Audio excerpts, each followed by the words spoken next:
మీరు ఏమంటున్నారు? ఎంత అద్భుతంగా మాట్లాడారు. ఈ మాట ఎందుకు మీ మాట మీద నిలబడలేకపోయారు మీరు? పాకిస్తాన్తో చర్చలు జరిగేది ఉంటే ఉగ్రవాదం అంతం చేయడం కోసం మాత్రమే చర్చలు జరుగుతాయి. పాకిస్తాన్తో చర్చలు అంటూ జరిగితే పీఓకేను, పాక్ ఆక్యుపైడ్ కశ్మీర్ను మళ్ళీ మనకు తిరిగి అప్పగించడం కోసం మాత్రమే చర్చలు జరుగుతాయి అని అంత ధీరత్వంతో మాట్లాడినటువంటి మోడీ గారు ఈ మాట మీద మీరు ఎందుకు నిలబడలేదు? ఎవరు ఆపమన్నారు? దేశ ప్రజల నుంచి డిమాండ్ వచ్చిందా? ప్రాణాలు కోల్పోతాయని చెప్పేసి వాడెవడో ఏదో చెప్తే మీరు భయపడితే ఈ దేశం కోసం ప్రాణాలు అర్పిస్తేందుకు సామాన్య ప్రజలు కూడా రెడీగానే ఉన్నారు. అలా రెడీగా ఉండే మీకు మద్దతు తెలిపారు.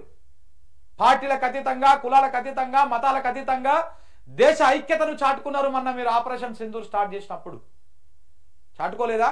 ఎవడన్నా వ్యతిరేకించలేగా? ఆడనో ఏడనో దేశ ద్రోహులు కొంతమంది ఉంటారు.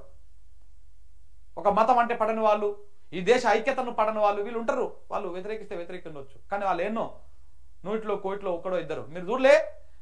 భారత్ మాతాకి జై అని చెప్పేసి అనడానికి ఇష్టపడినటువంటి వాళ్ళు కూడా 10 సార్లు మీడియా ముందుకు వచ్చి 10 సార్లు మైక్ పట్టుకొని భారత్ మాతాకి జై, హిందుస్థాన్ జిందాబాద్, పాకిస్తాన్ ముర్దాబాద్ అని చెప్పేసి మాట్లాడలేదా? దేశమంతా ఏకమైంది కదా. ఇక్కడ కూడా కులాలకు మతాలకు అతీతంగా ప్రతి ఒక్కరూ మోడీకి సపోర్ట్ చేసిరు కదా. మరి ఇంత చేసినప్పుడు మీరెందుకు భయపడ్డారు? పాకిస్తాన్ ఆక్యుపై చేసినటువంటి కాశ్మీర్ మనకేమైనా అప్పచెప్పిర్రా? ఉగ్రవాదాన్ని ఏమన్నా అంతం చేస్తామని చెప్పేసి వాళ్ళు ఏమన్నా హామీ ఇచ్చిర్రా? ప్రపంచ దేశాల ముందు వాళ్ళు ఏమన్నా ఒక ఒప్పందం చేసుకున్నారా? ఏం చేసుకోలేదు కదా. మరి మీరు చర్చలు జరిగేది ఉంటే దానికోసమే అన్నప్పుడు